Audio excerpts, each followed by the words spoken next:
말씀 전에 함께 찬송하시겠습니다. 찬송가 234장 나의 사랑하는 책, 찬송가 234장 나의 사랑하는 책 함께 찬송하시겠습니다.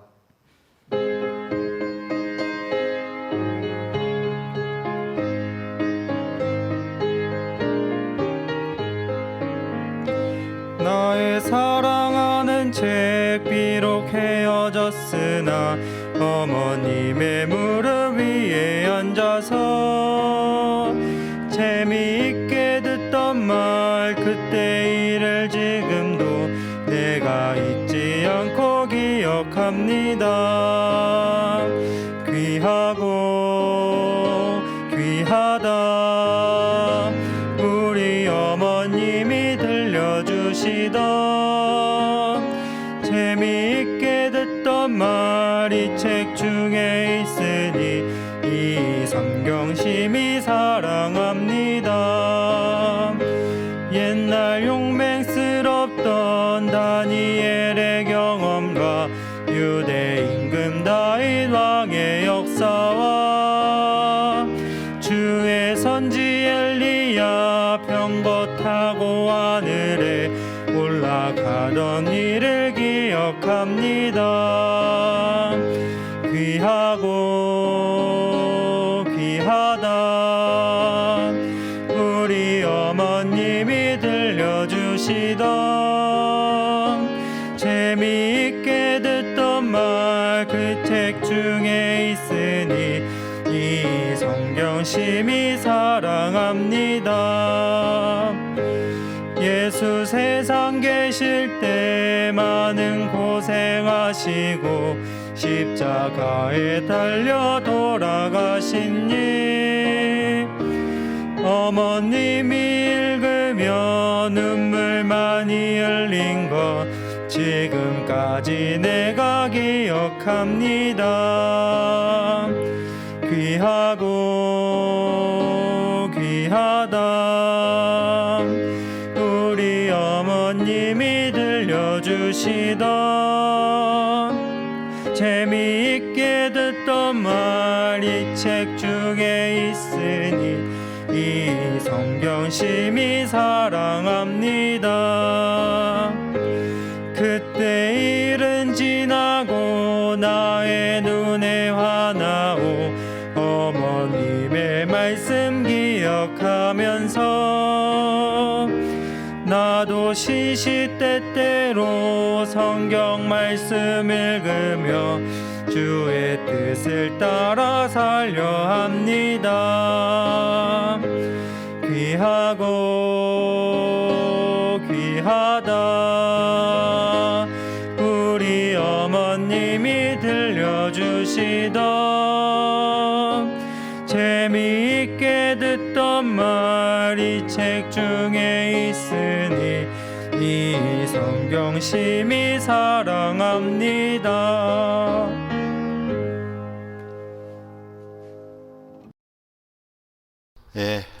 안녕하세요. 반갑습니다. 그러면 같이 기도하고 성경을 배우도록 하겠습니다. 같이 기도하겠습니다. 살아계시는 아버지 하나님, 오늘 저희들에게 이렇게 성경을 배울 수 있는 기회를 주심을 감사합니다. 성경을 통해 하나님이 참으로 살아계신 것과 또한 우리를 얼마나 사랑하시는지, 우리에게 무엇을 주시고자 하는지를 이번 기회를 통해 다 깨달을 수 있도록 하나님 저희들을 축복하여 주시옵소서. 이를 위해 성경 말씀을 잘 전하게 도와주시고 또한 쉽고 분명하게 확실하게 믿을 수 있도록 도와주시길 원합니다. 마치는 시간까지 오직 하나님이 함께 하시고 역사해 주시기를 원합니다. 우리를 사랑하시는 예수님 이름으로 기도드렸습니다. 아멘. 성경 찾겠습니다. 성경 창세기 1장입니다. 자, 성경 맨 첫 페이지를 찾고 또 이 화면에도 제가 띄워드리도록 하겠습니다. 자, 성경 창세기 1장 1절입니다. 너무 유명한 구절이니까 누구나 다 아는 구절이죠. 교회를 안 다닌 분들조차도 다 아는 얘기입니다. 창세기 1장 1절 찾으셨으면 같이 한번 읽어보겠습니다. 태초에 하나님이 천지를 창조하시니라. 예, 우리 학생들 공부하느라 많이 힘들죠.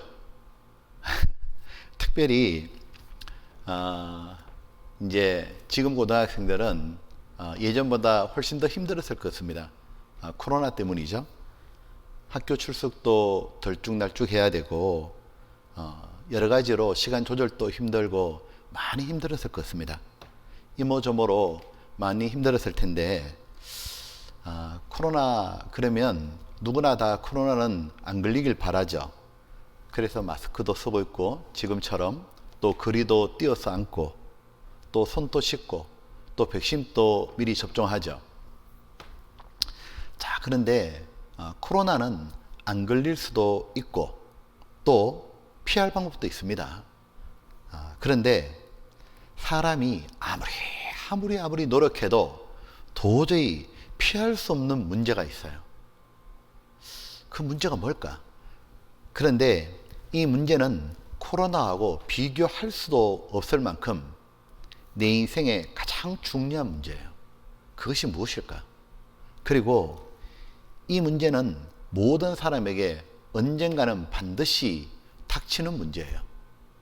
더군다나 이 문제는 언제 내게 닥칠지도 몰라요. 이 문제가 무엇일까요? 예, 맞습니다. 그것은 바로 죽음입니다. 작년도에 사망자가 몇 명일까 하루 평균 보니까 거의 836명, 하루에 좀 쉽게 하면 건 한 1000명 가까이 하루에 죽는 겁니다. 이 중에 하루에 교통사고로 죽는 분이 한 10분쯤 되더라고요. 우리가 어쩌면은 운 좋게 교통사고를 피해 가지고 지금 살아있는지도 모릅니다. 그런데 우리도 언젠가는 반드시 죽음을 맞이하죠. 사람은 누구나 한번 태어났으면 죽음을 맛봐야 됩니다. 흔히들 일생일사요, 생자필멸이다 그러죠. 공동묘지 가보셨어요? 공동묘지 가보면 산에 무덤이 엄청 많잖아요. 그런데 그 무덤의 주인공들요, 다 한때는 우리들처럼 이렇게 말하고 웃고 활동도 하고 공부도 하고 커피도 마시고 다 그랬잖아요. 근데 지금 모두 무덤의 주인공이 됐죠. 뭘 의미하는 거죠? 우리도 반드시 그 무덤의 주인공이 될 거라는 거죠. 그런데 이 죽음은 예고편이 없어요. 2번 해보는 게 아니죠. 갑자기 내게 닥치기도 해요. 바로 우리 얼마 전에 6월달이죠. 그때 강주 시내에 시내버스가 이 옆에 도로의 정류장에 대고 있는데 옆에 건물이 5층 건물이 붕괴되는 바람에 철거하다가 그대로 밑에 깔려버렸죠. 그 바람에 9명인가 이렇게 돌아가셨잖아요. 이건 보시죠. 이거죠. 이 보면 광주 54번 버스인데 이쪽에 정류장에 이렇게 차를 댔는데 버스는 원래 하던 대로 한 거죠. 근데 옆에 건물이 5층짜리 건물인데 그대로 와르르 무너져 가지고 버스가 완전히 주저앉아 버린 거예요. 이 안에 타고 있던 분들 중에 9명이 돌아가신 거예요. 잠깐 영상을 한번 TV에서 보여주는데, 평온했던 수요일 오후 광주광역시 동구 학동의 버스 정류장. 54번 시내버스는 여느 때처럼 천천히 정류장에 들어섰습니다. 그 순간 오른쪽에 서 있던 5층 건물이 기우는가 싶더니 와르르 순식간에 도로를 덮칩니다. 도로 위는 건물 잔해 위로 자욱한 먼지뿐 조금 전까지 정차 중이던 시내버스는 흔적이 없습니다. 그 시내버스에 타고 있던 사람들이 그날이 자신의 마지막 날이 될 거라고 생각했을까요? 전혀 못했을 겁니다. 어쩌면 그 건물이 무너지는 그 순간에도 어쩌면 스마트폰 보고 있을지도 몰라요. 이 중에 그 돌아가신 분 중에 참 안타까운 사연들이 많은데 그 중에 고등학교 2학년 남학생이 있더라고. 이 학생이 그날 비대면 수업인데 학교 안 가도 되는데 동아리 후배들을 만나려고 학교에 갔다가 돌아오는 길에 그만 변을 당한 겁니다. 참 너무 허무하잖아요. 갑자기 그 생각이 드는 거예요. 그 학생은 왜 태어났을까? 참 고등학교 2학년이니까 나름대로 공부도 하려고 놀고 싶은 것도 참고 얼마나 열심히 공부했겠어요. 근데 그게 다 무슨 의미가 있냐고. 그 수고한 게 뭔 의미가 있냐고. 이렇게 갑자기 그냥 한 줌의 흙으로 돌아가 버린 거예요. 도대체 왜 태어난 걸까, 사람은? 죽음 앞에 서면 다 그 문제가 떠오르죠. 그리고 그 학생은 지금 죽음 건너가서 어디에 갔을까? 천국, 지옥은 정말 있을까? 있다면 어떻게 해야 천국에 갈 수 있는 걸까? 참, 이것이 바로 사람들이 해결해야 될 가장 중요한 문제예요. 왜냐하면 이 죽음은 100% 내게 오고 또 언제 올지 모르기 때문에요. 그런데 누가 이 질문에 정답을 내놓을 수 있을까요? 유사이래로 지혜롭다는 사람들은 이 정답을 내놓으려고 수없이 시도했지만 정답을 내놓은 사람은 지금까지 단 한 사람도 없습니다. 도대체 누가 인생이 제일 중요한 문제에 답을 줄 수 있을까? 예, 딱 한 분 계십니다. 인간을 지으신 창조주 하나님이 계시다면 그 답을 말해줄 수 있죠. 우리 때로 보게 되면 새로운 전자제품 같은 거 나오잖아요. 그러면 이것이 어디에 쓰는 건지 어떻게 사용해야 되는지 잘 몰라요. 예, 알려면 간단합니다. 이 제품 만든 분 만나면 설명 다 들을 수 있습니다. 바로 사람을 창조하신 하나님이 정말 계시다면 우리는 인생의 그 제일 중요한 문제에 대한 답을 얻을 수 있는 거예요. 근데 우리는 오늘 지금 놀라운 성경 구절을 본 겁니다. 창세기 1장 1절 이렇게 시작하고 있죠. 태초에 하나님이 천지를 창조하시니라. 뒤에 쭉 보면 인간도 창조하셨다고 나옵니다. 자, 이 말씀대로 하나님께서 모든 천지를 창조하신 게 맞다면, 그리고 이 성경이 정말 사실이고 하나님의 말씀이 맞다면 우리는 성경 속에서 우리 인생의 가장 중요한 문제에 대한 해답을 얻는 거예요. 그래서 성경을 꼭 배워야 되는 거예요. 교회는 나중에 다니고 또 바쁘면 또 천천히 올 수도 있지만, 그러나 성경 배우는 절대로 미루면 안 됩니다. 이 성경 통해서 반드시 내 인생의 가장 중요한 문제에 대한 답을 얻고, 그리고 공부 열심히 하면 참 좋잖아요. 자, 먼저 우리가 한 가지 확실히 알 게 뭐냐면, 진짜로 하나님이 계실까 하는 문제예요. 이 세상 만물을 창조하신 하나님이 정말 계실까요? 여러분 어떻게 생각하셔요? 네. 어떤 분들은 하나님이 계시다는 것을 안 믿는 분도 있어요. 왜 그러냐 그러니까 믿기 싫다기보다는 하나님 계신 걸 잘 몰라서 그래요. 하나님 계신 걸 정말 발견하게 되면 믿지 말아야 해도 믿고, 하나님이 어떤 분인지를 알면은 섬기지 말라 해도 자기 스스로 섬깁니다. 그런데 하나님이 계시다는 걸 사람들이 왜 잘 못 믿는 걸까? 가장 큰 이유는 하나님을 지금까지 눈으로 본 적이 없기 때문에 그래요. 그러니까 믿기 어려운 거예요. 맞아요. 본 것이 없는 걸 믿기는 쉽지 않아요. 그런데 잘 생각해 보면 내 눈에 안 보인다고 없다, 그건 더 잘못된 얘기인 거죠. 왜냐하면 내가 보지 못하는 것이 너무 많기 때문이죠. 보면 공기가 우리가 지금 마시고 있죠. 내 코앞에, 눈앞에서 마시고 있는데 안 보여요. 사람 세포도 안 보이죠. 분자도 안 보이죠. 원소도 안 보이죠. 예, 마음도 안 보이죠. 전파도 안 보이죠. 생각해 보니까 사람들이 못 보는 게 너무 많죠. 사람들의 눈은 불완전합니다. 너무 작아도 못 보고요. 너무 멀리 있는 것도 안 보이잖아요. 과학들의 말을 빌리면 세상에 존재하는 것 중에 사람이 볼 수 있는 것은 굉장히 적더라고요. 22%밖에 안 돼요. 나머지 78%는 존재하는데 사람이 못 본답니다. 그러면 이 우리가 볼 수 있는 것과 보지 못하는 것, 이 모든 만물을 창조하신 하나님은 사람이 눈으로 볼 수 있을까요? 볼 수가 없어요. 그래서 성경에 이렇게 돼 있어요. 디모데전서 6장을 보게 되면 하나님은 아무 사람도 보지 못하였고 또 볼 수 없는 자다. 예, 보지 못했을 뿐만 아니라 볼 수도 없다고. 왜 우리가 하나님을 볼 수 없느냐? 예, 사람 눈이 모든 걸 보는 눈이 아니기 때문에 그래요. 보십시오. 하나님이 만들어주신 공기를 마시고 있으면서 못 보는데 이 공기를 만드신 하나님을 어떻게 이 눈으로 보겠냐고.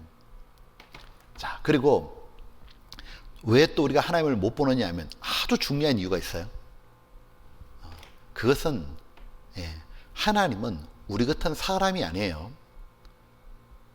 사람을 만드신 신이에요. 모든 것이 가능한 신이십니다. 그래서 사람하고 차원이 다른 거예요. 여기 보면 요한복음 4장 24절에 하나님은 영이시니 God is Spirit 되어 있죠. 즉 하나님은 영적 존재시니까 신령하니까 사람 눈으로 볼 수가 없다 그 말이에요. 하나님은 사람처럼 이 육체를 가진 게 아닙니다. 사람 육체가 있기 때문에 아프고 늙고 병들고 죽잖아요. 하나님은 신령한 분인 거예요.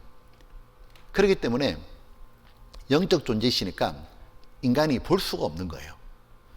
그러면 목사님, 우리가 하나님을 못 보는데 그럼 어떻게 믿을 수 있습니까? 방법이 있어요. 자, 저 한번 보세요. 자, 이 제 손바닥을 잘 보세요. 이 제 손바닥에 세균이 있을까요? 제가 코로나가 있냐고 물어본 거 아닙니다. 자, 제 손바닥에 세균이 있을까요? 세균? 잘 보셔요.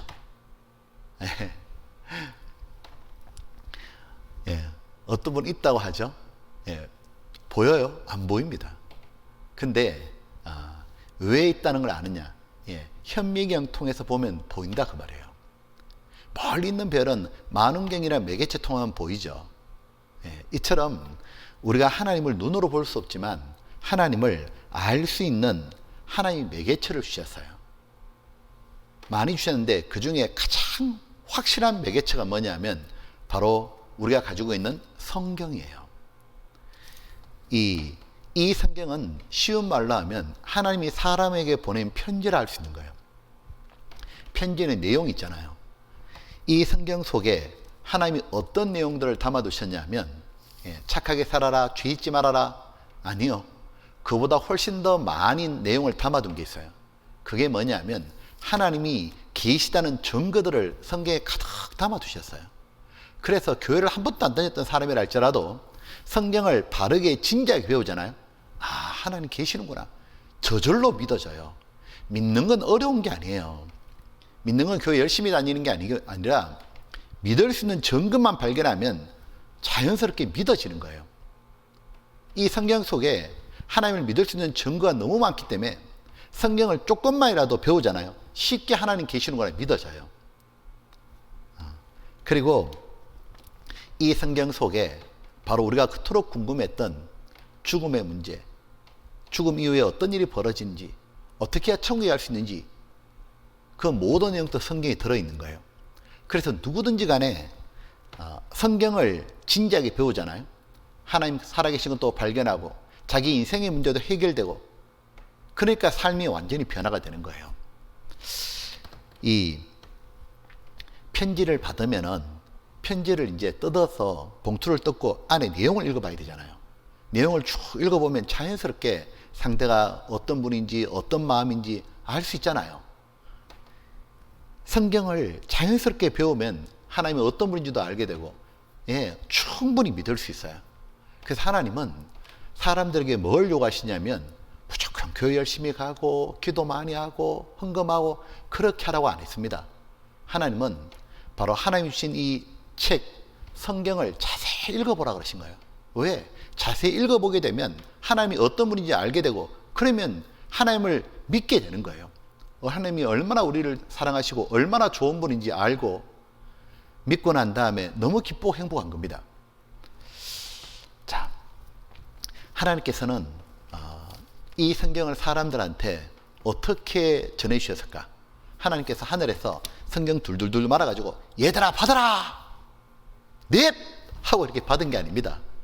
네. 하나님께서는 이 사람을 선택하신 거예요. 그리고 그 사람에게 하나님께서 말씀을 들려주시고 받아 적게 만든 거예요.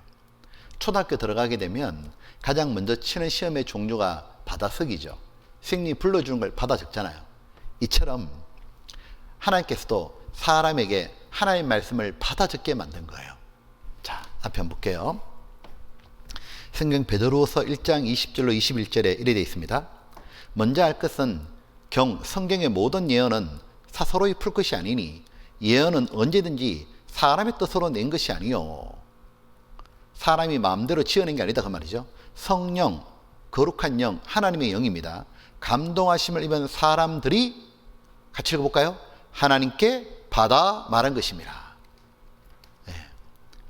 성경 읽어보게 되면 이런 표현이 반복돼요. 하나님께서 너에게 말씀하신 것을 기록하라. 네가 본 장면을 그대로 기록하라. 하나님께서 가라사대, 하나님께서 말씀하시되, 그렇게 기록되어 있는 거예요. 그래서 성경의 구약 성경을 해도 하나님께서 말씀하시되 이런 표현이 3,800번 이상 나온다 그래요. 그래서 이 성경의 저자는 하나님이고 성경을 받아 적은 사람을 기자다 그러는 거예요. 이 성경이 좀 두껍죠. 이 성경을 이렇게 이제 받아 적는데 얼마의 시간이 걸렸을까? 어떤 분들 그러더라고요. 조금 두껍지만 한 달이면 되겠다고. 여러분 놀라지 마세요. 자, 제가 알려줄게요. 이 성경을 이렇게 한 권이 완성되는데 1600년이 걸렸어요. 여러분 1600년 걸쳐서 기록되는 게 있어요? 그렇게 완성되는 책이 있어요? 한 권도 없어요. 이 성경은 1600년 걸린 거예요. 완성되는데. 그러니까 성경은 한 사람이 받아 적은 게 아니라는 거죠. 한 사람은 1600년을 못 살잖아요. 이 성경은 40명의 사람이 서로 다른 시대, 1600년이란 다른 시대에 살면서 하나님께서 각각 뽑아가지고 받아 적게 만드신 거예요. 그래서 이 성경을 보게 되면 소제목들이 많이 나오죠. 뭐 창세기부터 요한계시록까지. 자, 하나님이 부르신 것을 받아 적었는데 성경이 총 66권이다. 이게 무슨 얘기냐면 성경에는 이런 제목들이 있습니다. 창세기, 마태복음, 요한계시록. 이것이 총 66권이에요. 무슨 뜻이죠? 이 66권이 원래는 다 따로따로 있었다 그 말이에요. 즉 각각 다르게 받아 적었다 그 말이죠. 따로따로 있는 책들이에요. 근데 이것이 오늘날 과학이 발달하고 인쇄술이 발달하고 종이가 얇아지니까 바로 이 성경 66권을 한 권으로 묶어 놓은 거예요. 마치 문학 전집 그런 것처럼 바로 그래 성경 66권이 1600년에 걸친 책이 한 권으로 되어 있기 때문에 성경을 정확하게 표현하면 성경 전서라고 말하는 거예요. 근데 참 희한한 건요. 첫 성경이 이제 앞에 보게 되면 이제 창세기잖아요. 마지막에 요한계시록까지인데 여기 시간의 차이가 1600년이다 그 말이에요. 근데 희한한 건 내용을 딱 읽어보잖아요. 주제가 모두 예수님에 대한 얘기예요. 그래서 성경을 읽어보게 되면 마치 한 분이 기록한 것처럼 느껴져요. 예, 당연하죠. 왜냐하면 저자는 하나님이시죠. 마치 이와 같아요. 제가 오늘 어떤 소설을 기록해요. 소설을 쭉 기록하는데 제가 한 달 동안은 검은 펜으로 썼어요. 그 다음 달은 파란 펜으로 쓰고 그 다음 달은 빨간 펜으로 쓰고 예, 색깔은 다르지만 내용은 모두 제 머리에서 나온 거니까 예, 연결될 수밖에 없죠. 똑같습니다. 이 성경이 참 신비한 게 뭐냐면 모두 다 예수 그리스도, 성경의 주인공이 예수님입니다. 바로 예수님이 누구시며 예수님이 우리를 위해 하신 일이 무엇인지 그 내용을 계속 말씀하고 있는 거예요. 그리고 이 성경은 자, 한번 제가 정리해 볼게요. 지금까지 배운 거를. 자, 올해가 2021년이죠. 자, 2021년이라는 말은 기준이 있다고 한 말이죠. 기원 후 2021년이죠. 무엇을 기원으로 삼죠? 예수님이 이 땅에 오신 거 잘 아시죠? 예수님이 이 땅에 오시기 전을 흔히 BC 오고 난 다음에 AD라 그러시죠? AD라 그러죠? BC는 Before Christ. 자, 예수님 오시기 전이다. 참 신기한 건 예수님이 누구시길래 역사의 기준이 되실까? 성경의 주인공이 예수님인데 알고 보니까 역사의 또한 주인공이죠. 예수님이 이 땅에 오시지 않았다면 역사는 의미를 띌 수 없다 그 말이잖아요. 그게 기원이잖아요. 예수님이 오시고 난 다음부터야 비로소 역사의 인생의 소망이 생겼기 때문에 기원 후 이렇게 말하는 겁니다. 자, 그 예수님이 이번에 여러분 인생에도 꼭 오셔야 돼요. 여러분 마음에 예수님이 정말 구세주로 오시게 되면 여러분이 예수님을 알기 전과는 전혀 달라집니다. 마음도 달라지고 삶도 달라집니다. 그 예수님을 만나는 방법이 뭐냐면 성경을 통해 만나는 거기 때문에 잘 들으셔야 돼요. 자, 성경은 예수님 오시기 1500년 동안 기록된 성경을 구약 성경이라 말하고 오시고 난 다음에 100년 동안 기록된 성경을 신약 성경이라 말합니다. 그래서 1500 더하기 100 하니까 1600년 기록된 거죠. 제일 먼저 기록된 성경이 창세기죠. BC 1500년이니까 지금이 2021년이니까 합치면 2000년, 1500년, 3500년 전에 기록된 거죠. 요한계시록은 바로 약 1900년 전에 기록된 거죠. 그로 성경은 이제 끝났습니다. 보면 구약이 39권이에요. 창세기부터 말라기까지. 신약이 마태복음부터 요한계시록까지 27권, 39, 27이죠. 66권이에요. 자, 이 성경에 또 하나 놀라운 일은 무엇이냐면 하나님은 이렇게 이제 성경의 기자들을 부르시는데 자, 받아쓰기 해라 하고 부르시는데 하나님은 어느 나라 사람을 뽑냐면 모두 한 나라 사람을 뽑는 거예요. 한 민족을. 하나님께 선택받은 민족이 있습니다. 그들이 바로 그 유명한 유태인들, 이스라엘이라는 나라예요. 그래서 성경은 처음에 기록되는 언어가 모두 이스라엘 말로 기록된 거죠. 유대인이 아는 말로. 그랬던 성경이 이제 처음에 유대인 말로 기록됐다가 계속 번역되고 오는 겁니다.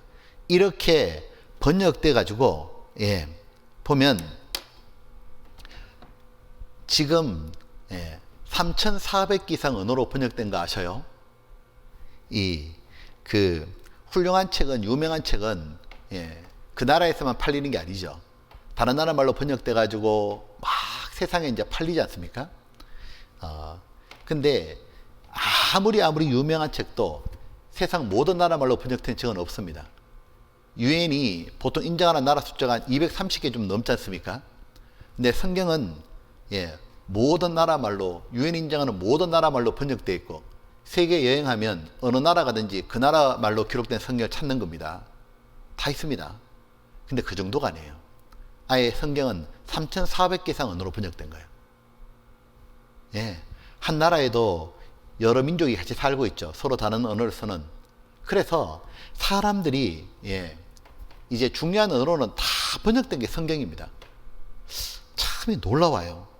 그리고 성경은 가장 많은 언어로 번역된 동시에 또한 세계에서 제일 많이 팔리는 책이죠. 그래서 베스트셀러가 아니고 슈퍼 베스트셀러라죠.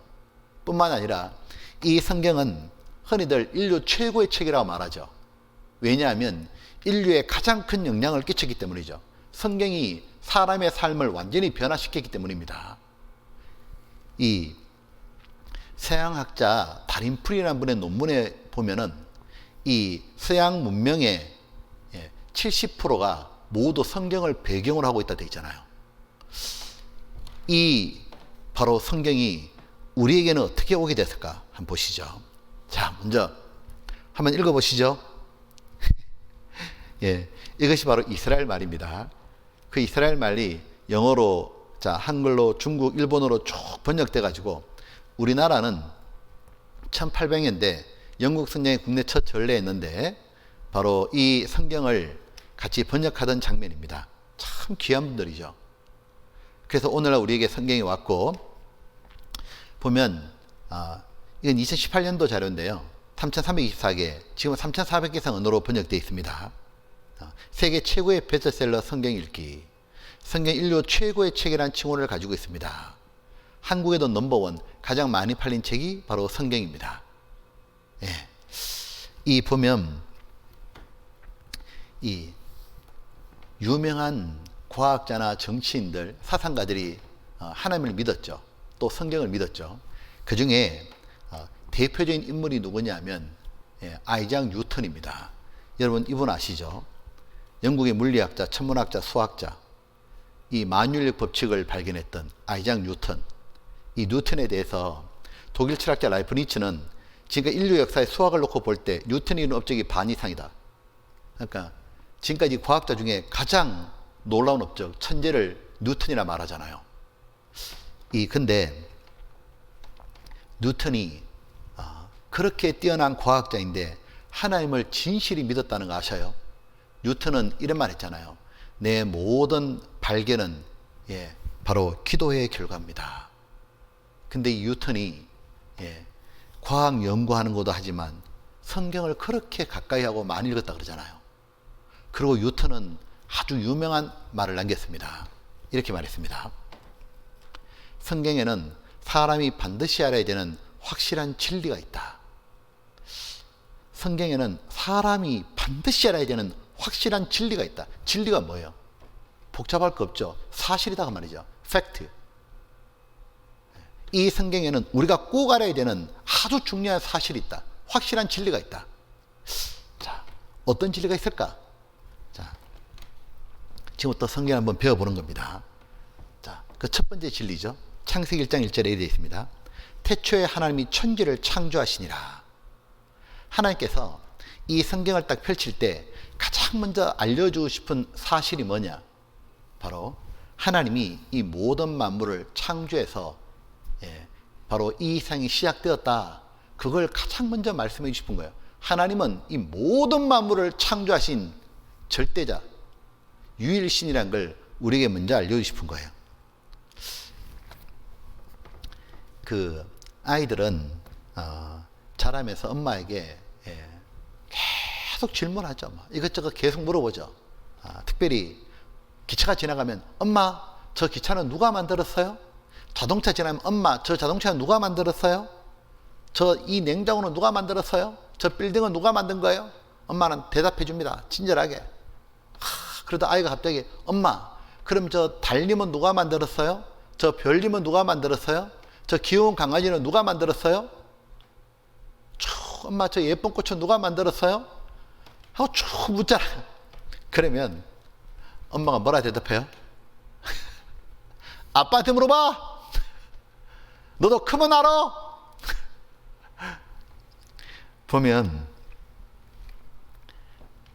참 다른 거는 만든 게 있는데 그건 누가 만들었냐 그 말이에요. 그거는 어린애만 궁금한 게 아니에요.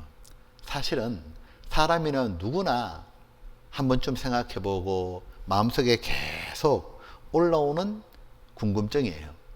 철학의 가장 큰 명제가 뭔 줄 알아요? 이 아름다운 자연은 어떻게 생겨나게 되었나? 그게 1번입니다. 그리고 2번은 이 아름다운 자연의 주인공처럼 사는 나는 누구인가? 자, 보면 우리 한번 생각해 보는 거예요.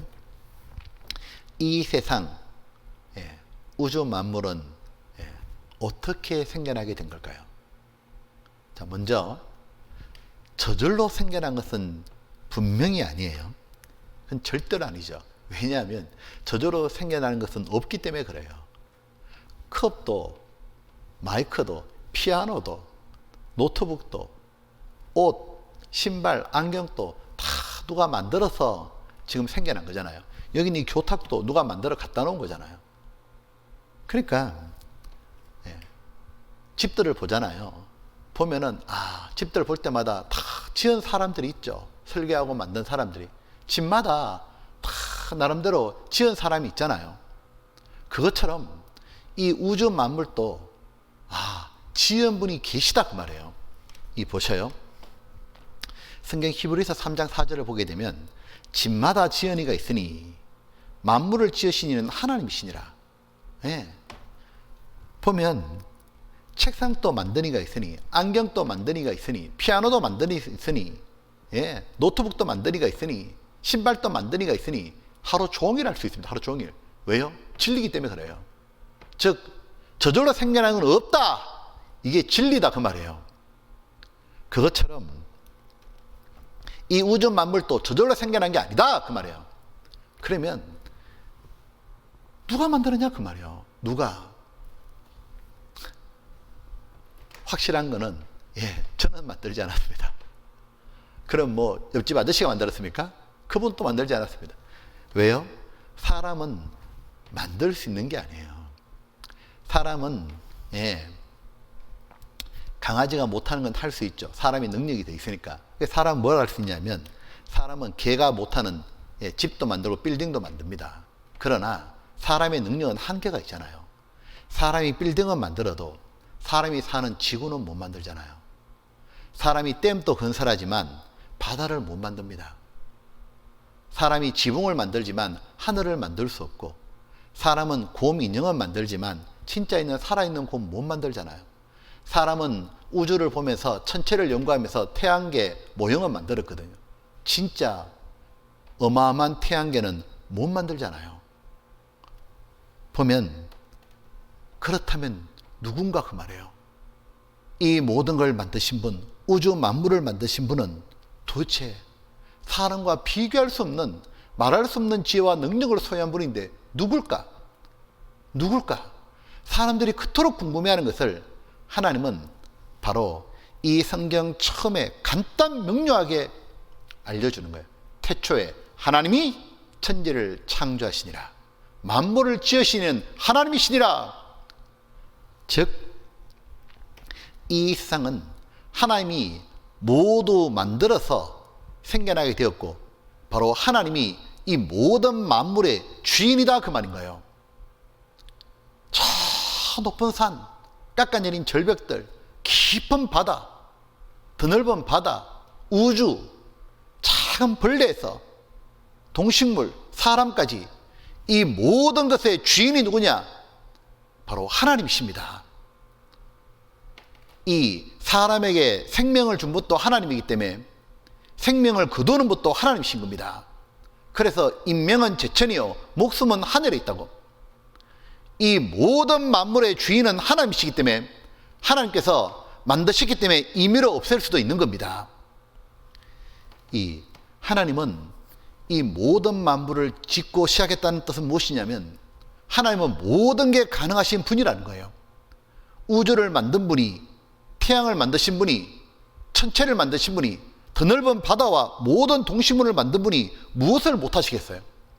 하나님은 모든 것이 가능한 절대자, 사람이 상상할 수도 없는 어마어마한 능력을 소유한, 말할 수 없는 지혜를 가지고 계신 바로 유일신인 겁니다. 사람이 하나님 앞에 해야 될 태도는 뭐냐면 하나님의 높음을 알고 마땅히 엎드리는 겁니다. 그리고 이 사람이 뭘 만들 때는 목적이 있잖아요. 만든 건 보면 다 만든 이유가 있잖아요. 목적이 있고. 자, 이거 한번 보셔요. 이게 뭘까요? 이게 뭐냐면 그 유명한 헬리콥터 알람 시계입니다. 자, 이제 시계를 그렇게 맞춰놓잖아요. 맞춰놓으면 어떤 일이 벌어지냐면 이 헬리콥터가 따르르릉 울리면서 프로펠러가 붕 떠요. 그러고는 막 방을 막 돌아다니는 거예요. 그러면 이 헬리콥터 알람을 끌려면 어떻게 되냐? 일어나가지고 그 프로펠러 붙잡아야 됩니다. 붙잡아서 여기 다시 눌러야만 소리가 끝나는 거예요. 무엇이 느껴져요? 야, 이걸 만든 사람은 귀엽고 사람을 깨우겠다는 강력한 의지가 보이잖아요. 진짜 기발한 아이디어예요. 머리 좋죠? 이 만들 때는 분명한 목적이 뭐가 있잖아요. 목적이. 그죠? 이 뭔가가 만들어진 게 그 사람의 솜씨가 보여요. 그 사람의 아이디어가 보이고, 그것처럼 하나님이 만드신 우주 만물을 딱 보잖아요. 하나님의 솜씨가 보이고 목적이 보인다고요. 이 사람이 만들 수 없는 거죠. 먼저 보면 이런 새들이잖아요. 사람은 새를 못 만들죠. 새 모형만 만들지. 근데 이 새를 딱 보면서 뭐가 느껴지느냐 하면, 와, 만든 분의 솜씨와 목적이 딱 느껴지는 겁니다. 이거 교육방송에서 한번 보여주더라고요. 한번 들어보셔요. 밝혀진 생물은 약 150만 종. 아직 밝혀지지 않은 것을 합하면 1000만 종이 훨씬 넘는다. 수많은 종이 있는 것도 놀랍지만 더욱 놀라운 점은 그들 하나하나가 환경에 가장 알맞게 되어 있다는 점이다. 마치 특별한 목적에 맞게 의도적으로 만들어진 듯 보이는 자연계. 노랑불이 저새의 밥주걱 모양의 불이 물속을 휘휘 저어 물고기를 잡을 목적으로 만들어진 것처럼 보인다. 고기를 찢어먹는 독수리의 불이 절단기를 연상시킨다. 절단기 같은 커다란 부리와 먹이를 단단히 움켜쥘 수 있는 갈고리 같은 팔톱. 독수리는 다른 동물을 사냥하는 목적에 맞도록 설계됐다는 생각을 하게 한다. 단단한 나무에 구멍을 뚫어 벌레를 잡는 딱따구리의 부리. 사람이 만든 도구인 정과 망치를 생각나게 한다. 누군가 나무에 구멍을 뚫는 목적에 맞게 녀석의 부리를 만들었다는 생각을 하게 한다. 이 보면 딱 보니까 밥주걱 딱 생각난다 그러죠. 사람이 왜 이렇게 밥주걱을 만들었습니까? 밥을 휘휘 져가지고 잘 퍼도록 사람의 솜씨가 보이죠. 사람의 솜씨는 여기까지입니다. 이건 못하잖아요. 바로 하나님의 솜씨에 감탄하는 겁니다. 딱 보면 이 기계는 사람이 만들 수 있습니다. 근데 독수리의 이 부리는 이렇게 못 만들잖아요. 하나님의 솜씨가 느껴지는 겁니다. 이 딱따구리에 망치와 정이라고 그랬는데 이건 사람이 필요하니까 잘 받기 위해 가지고 이런 모양을 만들었잖아요. 여기까지 사람 솜씨입니다. 참 잘 만들었네. 딱따구리 보면서 사람이 감탄합니다. 하나님의 솜씨인 겁니다. 이 보면 우리가 살고 있는 지구도 하나님의 작품이죠.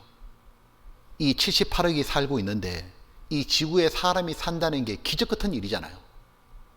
사람이 살려면 얼마나 많은 조건이 필요한데 하나님이 그 수많은 조건들을 정교하게 조정해 가지고 사람을 살게 만들어 주신 겁니다. 이 보면 구약 성경 이사야 45장 18절에 이런 말씀이 있습니다. 여호와는 뭐냐면 이스라엘 말로 창조주 하나님이라는 뜻이에요.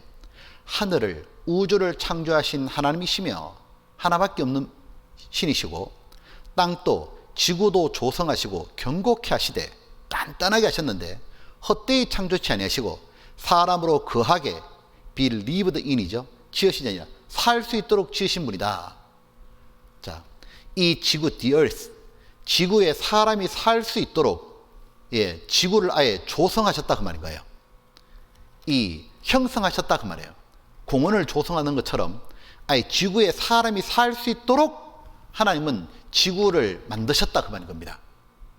이 들어보셨죠? 과학자들이 한결같이 이렇게 말하죠. 지구는 사람이 살기에 완벽한 조건을 갖춘 집이라고.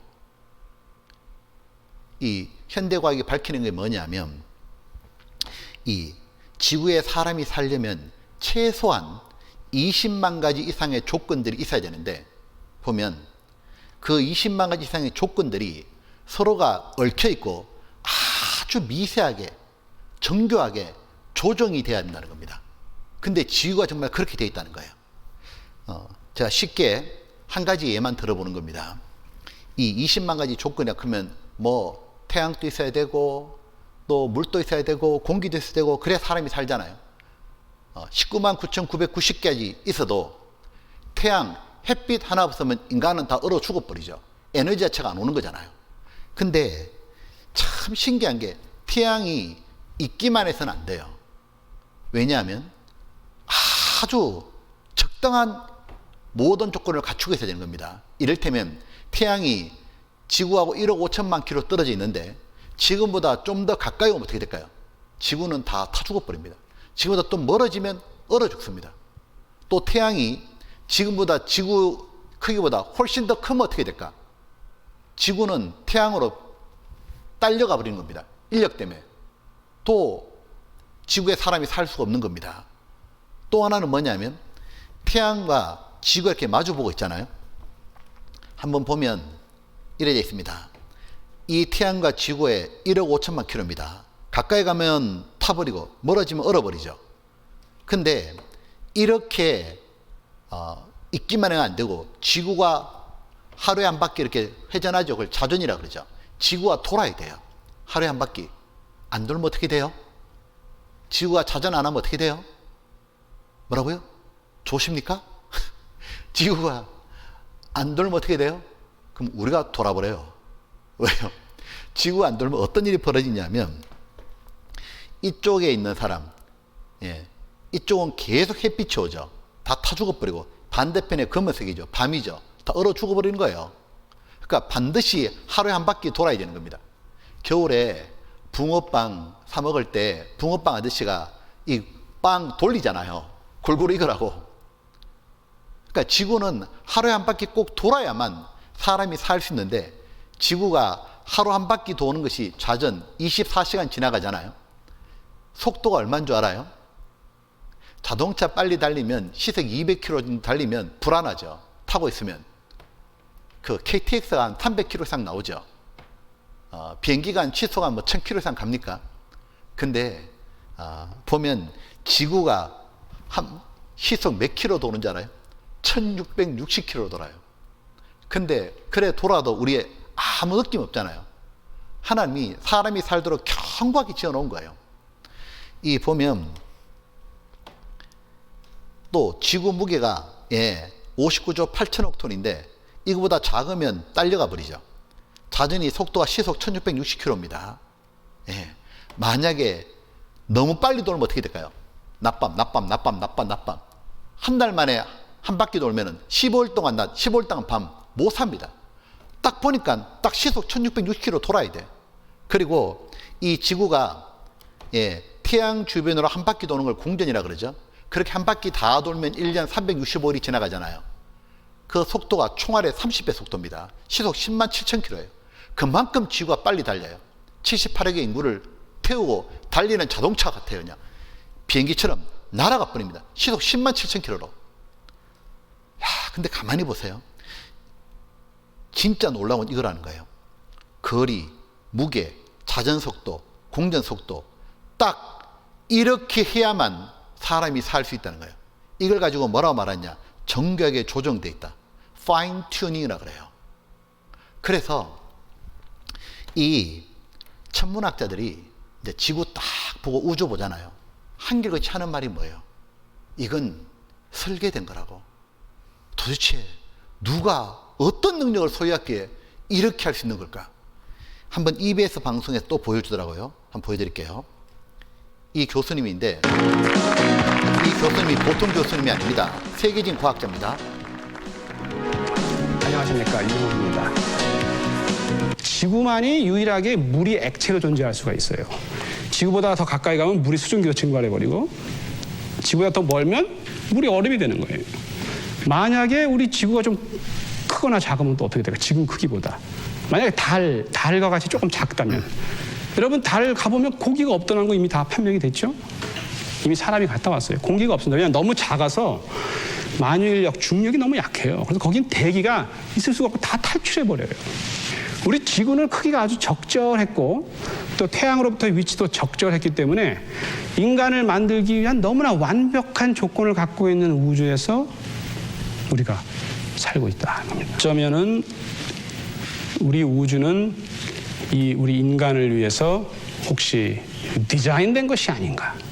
그러니까 이것이 우연이 아니라면, 우연이 될 확률이 그렇게 적다면 뭔가 태초에 특별한 계획이 있어가지고 모든 것들이 진행이 되지 않았겠느냐. 그렇다면 누가 이런 질문이 나오게 돼요. 과연 신은 존재할 수밖에 없었는가?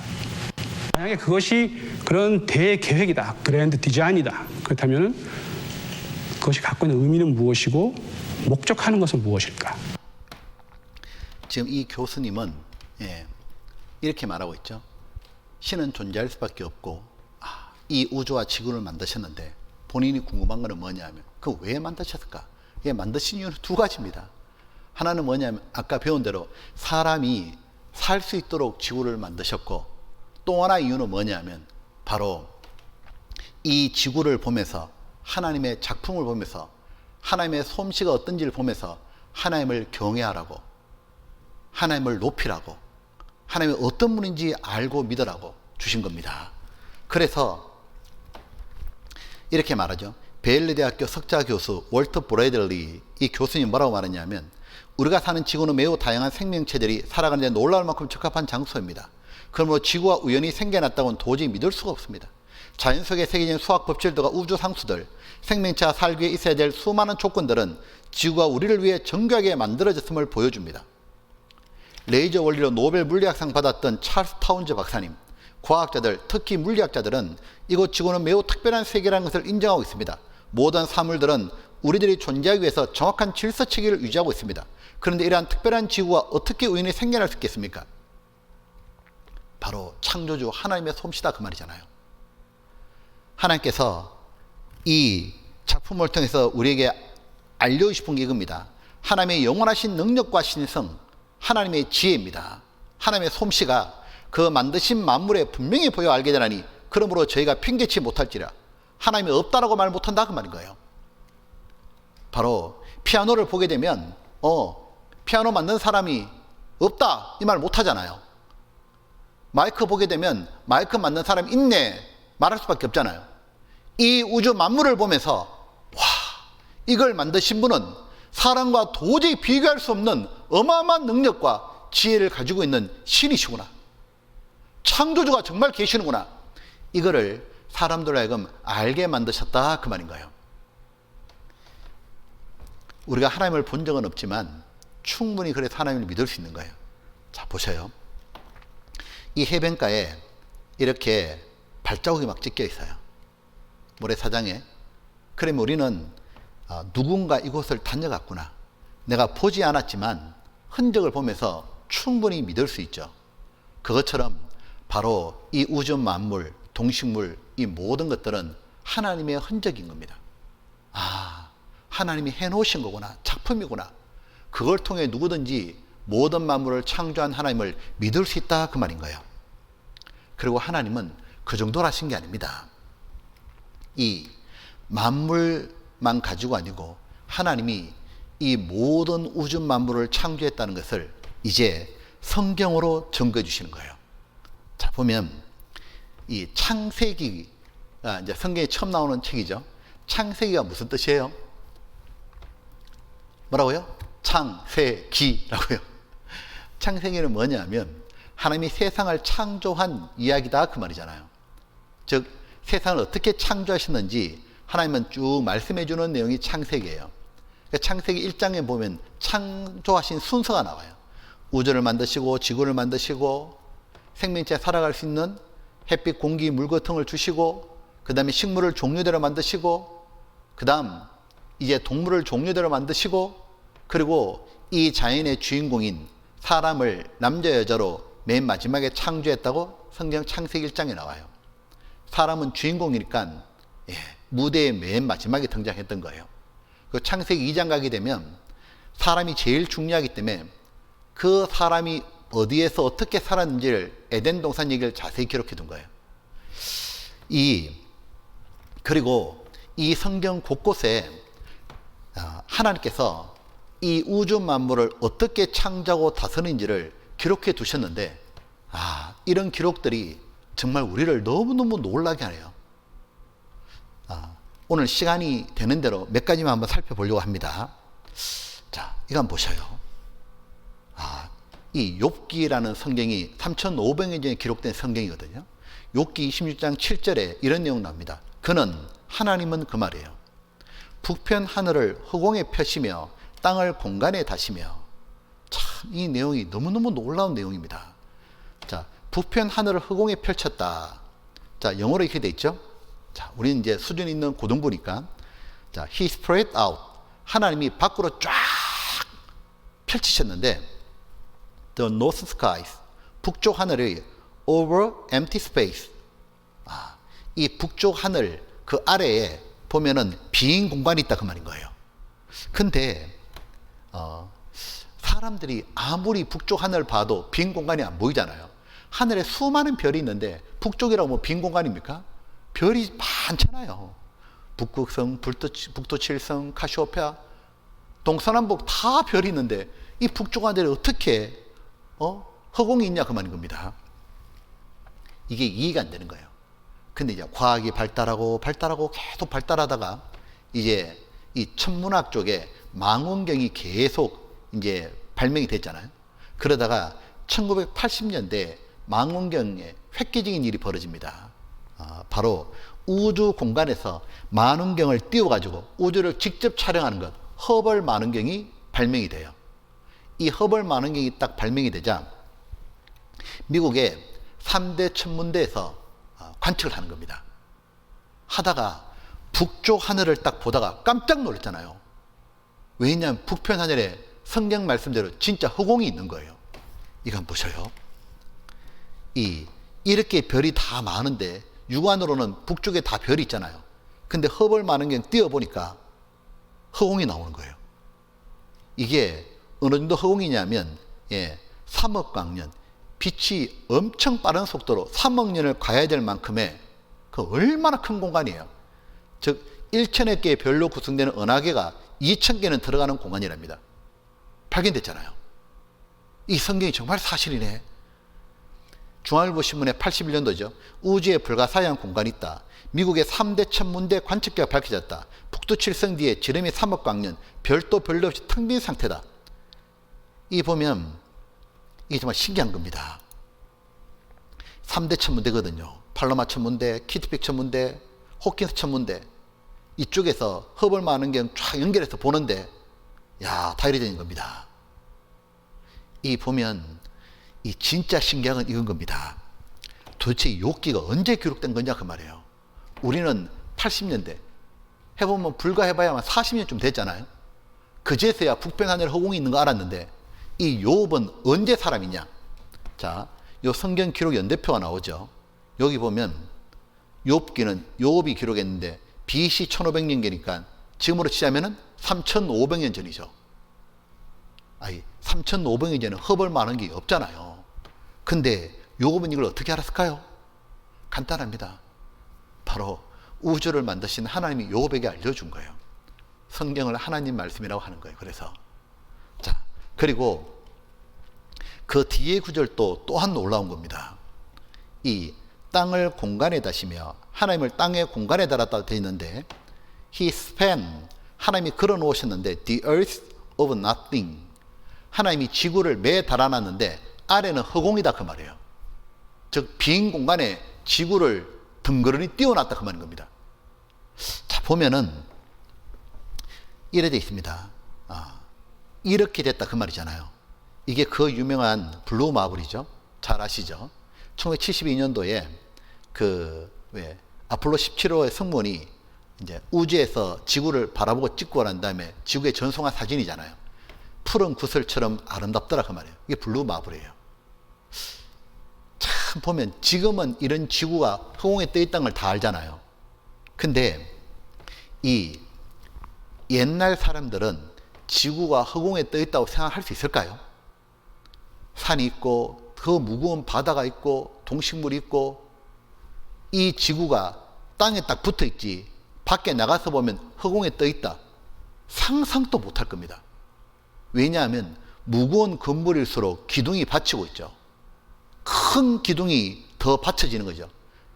가벼운 건물 같으면 얇은 기둥이 되지만 무거운 건물은 이 큰 기둥이 받쳐야 되잖아요. 그러니까 옛날 사람은 이 지구를 어떻게 생각했냐면 큰 기둥들이 받치는 거로, 프톨레이라는 그 유명한 과학자도 큰 기둥이 받치는 거로 생각했잖아요. 근데 성경에 뭐라 했냐? 지구가 그냥 허공에 떠 있다고.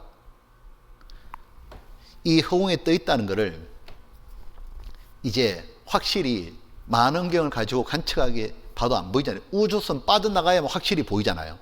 근데 그 전에 350년 전에 1661년에 뉴턴이 증명을 하죠. 뭘로 증명합니까? 만유 인력이 있기 때문에. 즉 태양이나 별이나 지구나 다 서로 인력이 존재하기 때문에 서로 잡아당기는 힘이 있어서 우주에 떠 있다. 그걸 뉴턴이 이제 증명하잖아요. 뉴턴이 밖에 나가보지 않고 과학적으로 증명한 게 350년 전입니다. 그리고 이제 아예 우주선 타고 나가서 보니까 사진도 찍어놨잖아요. 근데 요기는 언제 기록된 거냐? 3,500년 전에 이 지구 허공에 떠 있다 딱 기록한 겁니다. 왜 그렇습니까? 우주를 만든 분, 지구를 만든 분도 하나님이고 성경을 사람에게 주신 분도 하나님이기 때문에 일치할 수밖에 없는 거예요. 그래서 이 성경을 우주와 지구를 만드신 하나님의 말씀이다 그러는 거예요. 자, 이것도 하나 있습니다. 이사야 성경은 2700년 전에 기록된 성경이거든요. 여기 이렇게 되어 있습니다. 표현이 원형의 지구 위에 앉으신 이가 그분이시니 하나님이시니 그곳의 거민들 사람들은 메뚜기 같으며 지구 앞에 뭐라 말했습니까? 원형의 지구 The circle of the earth. 이 궁창 서클은 히브리어로 공 스페어로 번역된다고. 그냥 동그라미가 아니고 구. 지구는 원형의 지구잖아요. 근데 옛날 사람들은 지구가 둥글다고 알았을까요? 모릅니다. 그러니까 이런 얘기 들어보셨죠? 지구는 원래 이렇게 둥글다고 생각했습니까? 아닙니다. 접시 모양으로 생각했잖아요. 옛날 사람들은. 그래서 이 바다 가면 너무 멀리 가지 말해. 왜? 끝까지 가면 이 바다 끝에 절벽 낭떠러지에 떨어져 죽는다고. 지구가 둥글면 이렇게 동그라미면 돌아올 건데 멀리 가지 말해. 공이라 생각 못했습니다. 근데 이 지구가 둥글다는 것을 최초로 증명한 사람이 누굽니까? 예, 잘 아시는 대로 스페인의 바로 탐험가 마젤란이죠. 마젤란은 이 이사야 성경을 믿었습니다. 그래서 이사야보다 2000년 뒤에 살았지만 1519년대에 세계 일주를 감행하는 거예요. 그래서 돌아오는 겁니다. 절벽에 떨어져 죽는 게 아니라 지구 둥글기 때문에 돌아올 수 있다고 세계 일주를 감행하죠. 그래서 성경이 사실이라고 증명을 하잖아요. 아시죠? 바로 마젤란 1519년 지구가 평평하다는 생각을 사라지게 하려고 세계 일주를 감행하여 지구가 둥글다는 사실을 입증했다. 성경을 입증한 거예요. 1521년에 필리핀의 막탄섬에 상륙해서 하나님을 전파했다고 그러잖아요. 이 보면 성경은 내용이 모두 다 사실입니다. 과학이 발달할수록 성경이 사실항시 계속 밝혀질 뿐인 거예요. 네. 왜? 하나님이 만든 신분이니까 당연히 성경도 사실이죠. 이 또 하나 과학적으로 밝혀진 놀라운 사실 하나 더 보여드릴까요? 예, 하나 봅시다. 여기 보면 여기 요것도 한번 볼까요? 그냥 나온 김에 바다에도 길이 있을까요? 이 배가 다니는 길이 있을까요? 육지 같으면 도로가 있잖아요. 바다도 배가 다니는 길이 있습니까? 있습니다. 이게 바로 해류도라는 거예요. 이 길을 따라갈 때 훨씬 빨리 갈 수 있고 안전하게 갈 수 있는 겁니다. 근데 이 바다의 지도, 해도, 이 해도를 만든 사람이 누구냐면 바로 그 유명한 매튜 마우리라는 사람이에요. 이 사람 덕분에 세계 선박 이런 업계는 완전히 달라진 겁니다. 바다 길을 알아냈으니까. 그래서 이분의 동상이 지금도 미국 버지니아주에 새겨져 있는 거예요. 세워져 있거든요. 근데 이거 아셔요? 이 마우리 1806년에 1873년까지 사셨는데 마우리의 바다의 길을 발견한 분이죠. 비석에는 다음과 같은 글이 쓰여 있다. 놀랍습니다. 한번 보셔요. 해로 발견자인 그는 대양과 바다로부터 처음으로 그 법칙을 찾아낸 천재였습니다. 바다를 항해하는 모든 사람들이 해도를 볼 때마다 당신을 생각할 것입니다. 그리고 그가 이 마오리가 해로를 발견하는데 10편 8편과 107편 전도실장의 영감을 주었음을 밝힙니다. 1923년 그의 고향 버지니아주에서 감사의 글을 그에게 바칩니다. 이게 새겨져 있습니다. 근데 지금 마오리가 어떻게 헤로를 발견했다고요? 시편 8편과 107편 전도서 성경보다 발견했다는 거예요. 이게 뭔 얘기냐면 이래 되어 있습니다.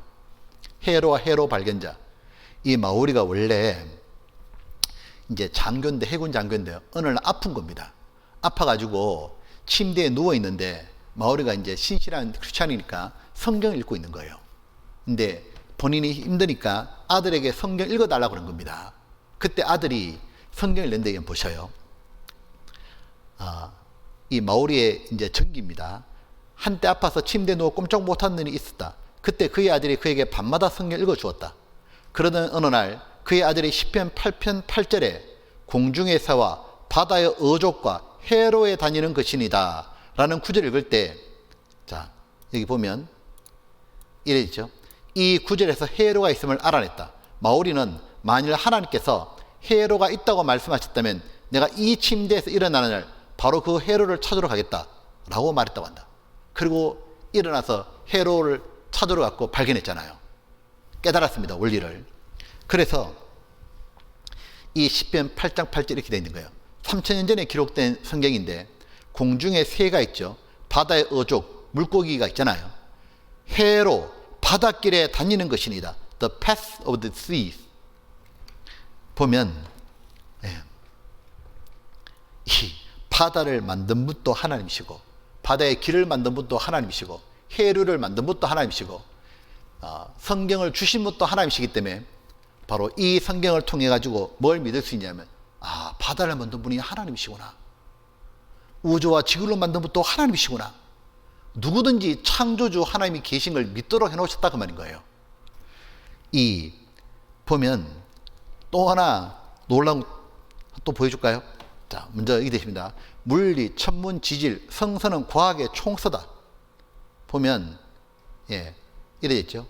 과학이 발달할수록 성경이 사실임이 밝혀진다. 그럼요.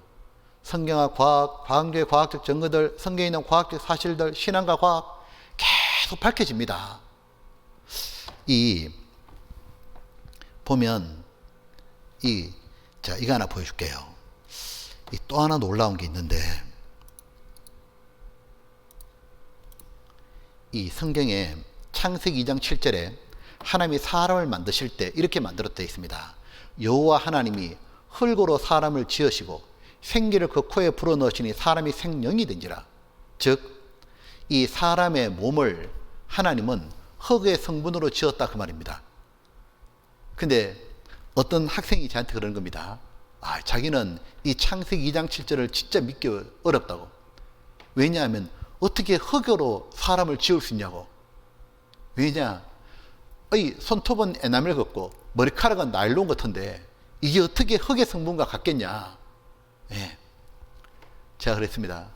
학생만 그렇게 의심한 게 아니고 이미 1800년대 산업혁명이 일어나자 이제 그 성경을 의심하는 사람들이 참 많았는데 그 중에 대표적인 게 창세기 2장 7절이었다고. 이제 요즘에는 이렇게 왜 갈비탕 먹거나 뭐 음식 먹으면 그 성분을 다 분석하죠. 나트륨 몇 프로, 뭐 칼슘 몇 프로. 이제 이런 분석하는 기술이 이제 1900년도 이제 처음에 이제 나오는 거 1800년대 말에 딱 나올 때 사람들이 뭐라 말했냐면 이제 흙의 성분을 분석해보고 사람 시체 성분을 딱 분석해보면 이 흙의 성분이 아닌 것이 사람 시체에서 나오면 성경은 거짓이잖아요. 그래서 성분 검사를 딱 해본 겁니다. 그리고 결과를 딱 발표할 때 사람들이 깜짝 놀랐잖아요. 왜 놀랐을까? 인체 구성 성분 19세기 초에 이르렀어야 비로소 원령질과 광물질을 과학적으로 분석하는 기술이 개발되었다. 인체를 구성하는 과학물질을 화학적으로 분석해본 결과 흙과 같은 물질이라는 사실이 밝혀졌다. 칼슘, 염소, 나트륨, 칼륨, 요도, 망간, 규소, 구리, 철황, 마그네슘, 인 흙의 성분에서 안 벗어나는 거예요. 흙의 티끌로 사람 창조했다는 것 구성원소로 증명이 되었다. 증명은 뭡니까? 반복해봐도 항상 똑같은 결과가 나온다 그 말이잖아요. 자, 보면 이래 됐습니다. 왜 사람들이 자꾸 하나님을 의심하느냐 하면 하나님을 자기 같은 인간으로 생각해서 그런 문제가 생기는 거예요. 하나님은 사람하고 능력이 완전히 다른 분입니다. 보세요. 똑같은 흙이라도 애한테 주면 가지고 놀죠. 장난치죠. 야, 이분은 멋진 도자기를 만들어내십니다. 공예가시죠. 근데 똑같은 흙을 과학자에게 주면 상상도 못한 걸 만들어냈죠. 바로 반도체 칩입니다.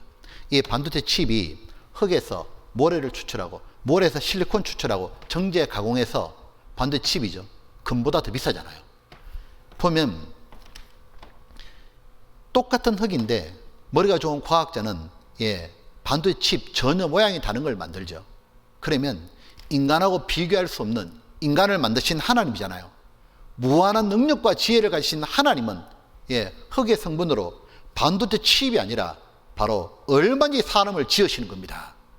그리고 하나님이 사람을 창조했다는 바로 그 증거로 주신 게 뭐냐면 성경이었다 그 말인 거예요. 그러니까 성경이 발달하면 발달할수록 과학이 발달할수록 성경은 사실로 드러납니다. 이 프랑스의 볼테라는 사람이 성경은 신화와 전설이고 모두 지어낸 얘기이기 때문에 과학이 발달하면 성경은 전부 다 쓰레기통에 들어갈 거라고 볼테르는 그렇게 말하고 죽었습니다. 300년이 지났거든요. 성경은 온 세상에 모두 전파됐고 지금 또 성경은 과학이 발달하면 발달할수록 사실로 드러나잖아요. 잘 모르면 가만히 있어야 됩니다.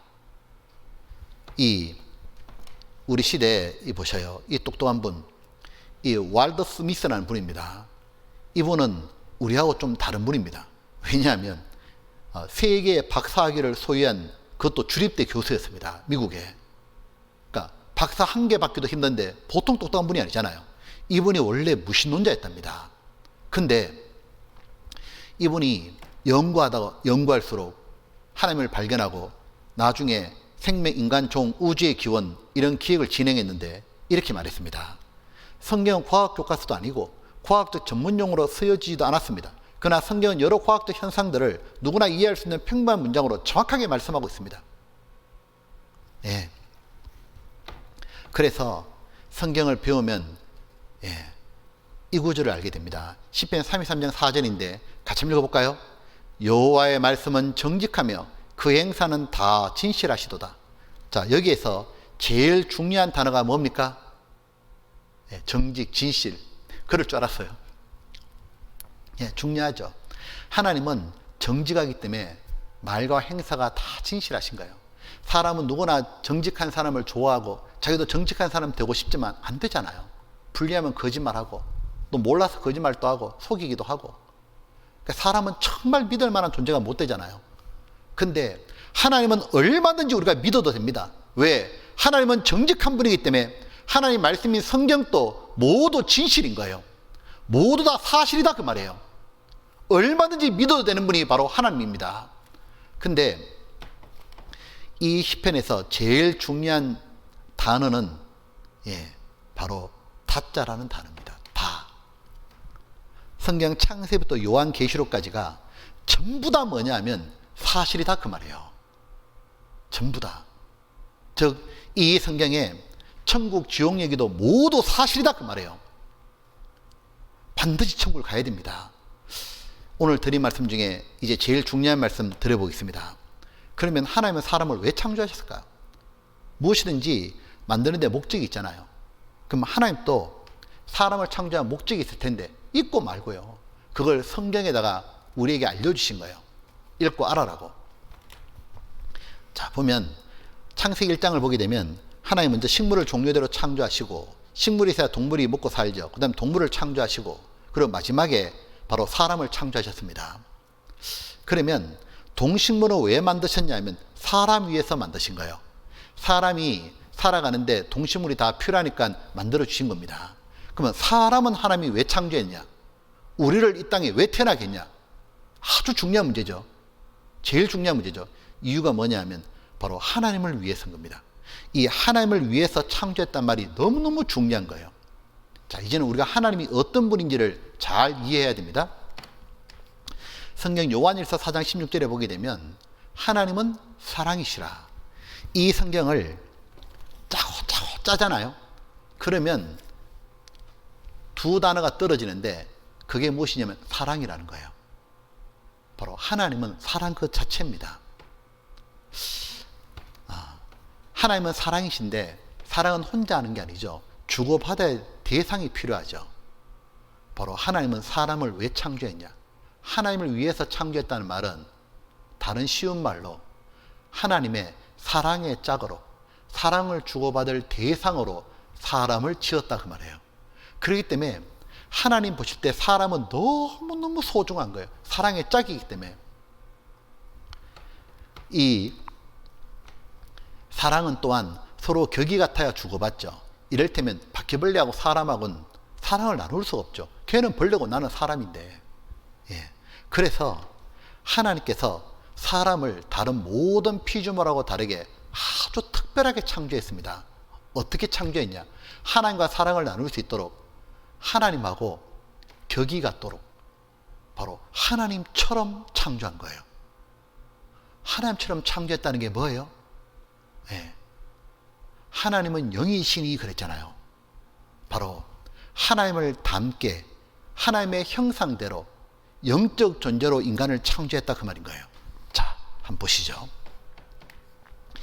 이 창세기 1장 27절이 너무 중요한 겁니다. 하나님이 자기 형상 곧 하나님의 형상대로 하나님의 모습대로 하나님을 닮게 사람을 창조하시되 남자와 여자를 창조하시고. 그러면 하나님을 닮은 것이 남자입니까 여자입니까? 아니죠. 둘 다죠. 예. 남자 여자라는 말은 육체를 말하잖아요. 하나님은 육체가 아니죠. 하나님은 영이시니 바로 남자 여자 그 몸속에 바로 영혼을 주셨다 그 말인 거예요. 그래서 우리가 아까 배웠잖아요. 하나님이 흙으로 사람을 지으시고 바로 이 육체는 흙으로 지으셨고 생기를 그 코에 불어넣으시니 사람이 생명이 된지라. 즉 나는 누구냐? 눈에 보이는 육체와 보이지 않는 영혼이 있는 거예요. 그런데 이 영혼이 바로 하나님을 닮은 거예요. 그래서 하나님 보실 때 사람은 너무너무 존귀한 거예요. 왜? 영혼이기 때문에 그렇게 존귀한 거예요. 그래서 사람을 뭐라고 말하냐면 만물의 영장이라 그러잖아요. 영혼은 영생합니다. 하나님이 영원히 사시는 것처럼 영혼은 불멸이에요. 사람도 영원히 사는 존재로 만드신 거예요. 즉, 이 상 떠나고 나면 영원히 천국 아니면 지옥에서 하나님이 인간을 살도록 만드셨다 그 말인 거예요. 그래서 하나님은 이 사람을 사랑해가지고 뭘 주고 싶은지를 알려주려고 부모 자식을 만들어 놓은 겁니다. 이 자녀는 태어난 부모를 닮죠. 판박이잖아요. 그리고 희한한 건 이 자녀가 태어나는 순간 자녀는 부모의 사랑의 대상이에요. 그래서 부모는 자기 자녀를 그렇게 사랑하잖아요. 그래서 주고 또 주고 또 주려고 그러죠. 보면 사랑을 다 주고 나중에 세상을 떠나면서는 벌었던 모든 것도 다 주고 그리고 더 못 줘서 미안해하고 참 안타까워하고 부모님 사랑은 끝이 없잖아요. 보면 하나님은 사람에게 주시고 또 주시고 싶어 하시는 거예요. 하나님은 사람에게 다 줄 수 있는 분입니다. 육체가 살아가는데 필요한 것 다 주셨습니다. 햇빛, 공기, 물, 동식물 다 주셨죠. 그리고 영혼에 필요한 것도 다 주시려고 그러신 거예요. 영혼이 뭘 필요로 할까요? 천국에서 영원히 사는 것이 바로 영혼이 필요라는 거예요. 그래서 하나님은 사람이 천국에서 하나님처럼 영광스럽게 영원히 살 수 있도록 천국에 올 수 있도록 준비도 다 해주신 거예요. 사람은 하나님이 준비해 주신 그 구원하신 사실을 믿기만 하면 천국에 들어가는 겁니다. 하나님은 사람을 천국에서 하나님과 함께 영원히 사랑을 주고받으며 영광스럽게 살 목적으로 창조하신 겁니다. 근데 참 안타까운 건 뭐냐면 어떤 분들은 이걸 잘 모르니까 죽으면 끝이라 생각해요. 정말 죽으면 끝이요? 사람이 정말 죽으면 끝이에요? 그러면 사람으로 태어난 게 가장 저주받은 거예요. 그 어떤 짐승도 사람처럼 고민하고 눈물 흘리고 고생 안 합니다. 사람은 평생 살아본 게 뭐예요? 고생하고 눈물 흘리고 힘든 거잖아요. 어떤 짐승이 지금 수능시험 준비하던가요? 대학 입시 때문에 고민한 그런 짐승이 있던가요? 입시가 너무 고민돼가지고 자살하고 그런 짐승이 있냐고. 보면 사람이 이상 사는 것으로 끝이라면 사람으로 태어난 건 저주받은 거예요. 사람이 귀한 것은 육체가 전부가 아니라 바로 하나님 닮은 영혼이 있기 때문에 그런 거예요. 근데 왜 자꾸 죽으면 끝이라 생각하냐? 영혼이 있는 줄을 몰라요. 자, 영혼이 있다는 증거가 있습니다. 그건 바로 욕구가 있는 거예요. 이 사람은 영혼 몸으로 되어 있는데 몸엔 욕구가 있어요. 식욕, 성욕이 있는 거예요. 위가 있으니까 식욕이 있고 몸이 있으니까 성욕이 있죠. 욕망이라는 게 나오죠. 있기 때문에 나오는 겁니다. 예. 혼은 지식, 감정, 의지인 거예요. 알고 싶어하고 기뻐하고 뭔가 이루고 싶고, 예, 이런 혼적인 요인이 있습니다. 자, 보면 여기까지는 동물도 있어요. 사자도 먹으려고 그러고 짝짓기도 하고, 사자도 아는 게 있고 좋아하는 게 있고 지가 무리 가운데 대장 되려고도 하고 다 뭐가 있잖아요. 근데 희한한 건 짐승은 여기까지만 하면 만족한답니다. 먹고 짝 있고 대장 되면 좋아한대. 여기까지. 이게 짐승의 한계입니다. 근데 사람은 개돼지가 아니잖아요. 사람에게만 있는 게 있어요. 이것 때문에 하나님이 사람을 그렇게 귀하게 생각하는 거예요. 그게 뭐냐면 바로 하나님의 닮은 영인 거예요. 이 영은 세 가지 작용이 나옵니다. 종교심, 양심, 영생을 사모하는 마음. 그러니까 사람은 종교심이란 말은 하나님을 찾는 마음이 있다고 말해요. 사람은 위기에 닥치면 자기도 모르게 하나님 도와달라고 간절히 찾죠. 원숭이가 사람 흉내는 잘 내도 아무리 가르쳐도 진심으로 기도를 못합니다.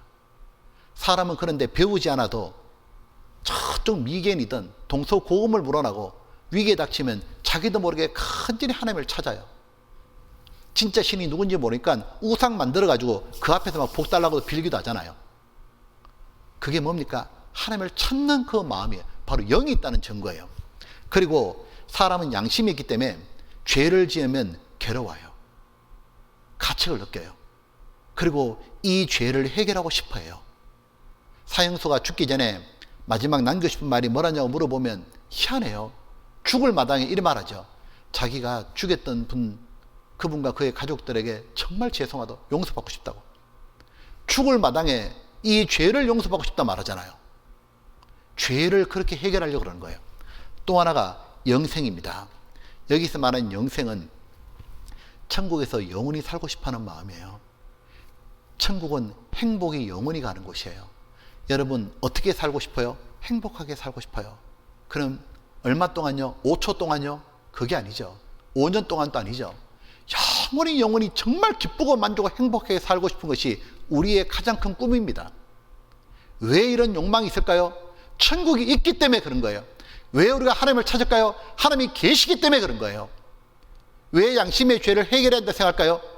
죄가 해결되어야만 천국 갈 수 있기 때문에 그런 겁니다. 그래서 사람은 무엇이냐면 아무리 이걸 갖춰도 영의 욕구가 해결되지 않으면 만족이 안 와요. 배고픈 사람은 밥 먹어야 만족하잖아요. 근데 밥 먹고 돌아서면 또 그때뿐이라고. 바로 사람은 하나님을 만나고 죄가 해결되고 천국에 갈 수 있다는 딱 확신이 들어올 때 그걸 뭐라고 말하냐면 구원받는다 이래 말하는 거예요. 이 사람이 확실히 구원받을 때 그때야 비로소 뭐라고 말하냐면 나는 이제 됐다. 나는 이제 정말 행복하다. 하나님의 사랑이 이런 거였구나. 나도 이제 천국 갈 수 있구나. 나는 인생의 답을 얻었다. 이렇게 말하는 겁니다. 나는 행복해요. 사랑이 샘솟으니 이 세상 무엇이든 채우고도 남아요. 이제 됐다. 저도 1988년 5월 20일 날 대학교 2학년 때 그때 확실하게 구원받을 때 그 마음이 들더라니까요. 이제 사람은 영혼이 있기 때문에 죽음으로 끝이 아니라 죽음은 무엇이냐면 육체를 영혼이 빠져나가는 겁니다.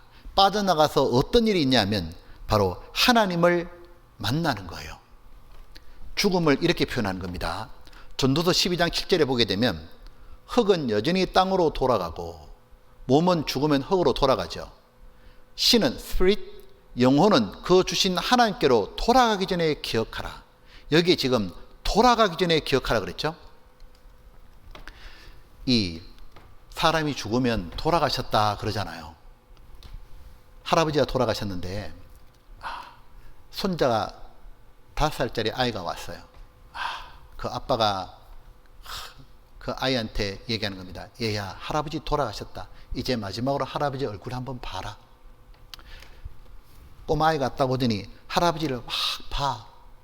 그러더니 갑자기 아이가 아빠한테 그런 거예요. 아빠, 할아버지 여기 있는데 뭐가 돌아가셨어? 예. 거기 누워있는 것은 할아버지의 몸입니다. 이제 3일장 치르고 나면 화장하거나 땅에 묻으면 흙으로 돌아갑니다. 근데 이 흙으로 돌아가기 전에 먼저 돌아간 게 있는 거예요. 그래서 돌아가셨다 그러는 거예요. 바로 영혼이 숨이 멎고 죽는 순간 하나님께로 돌아가는 겁니다. 그래서 돌아가셨다 그러는 거예요. 영혼이 하나님께로 돌아가서 무슨 일이 벌어집니까?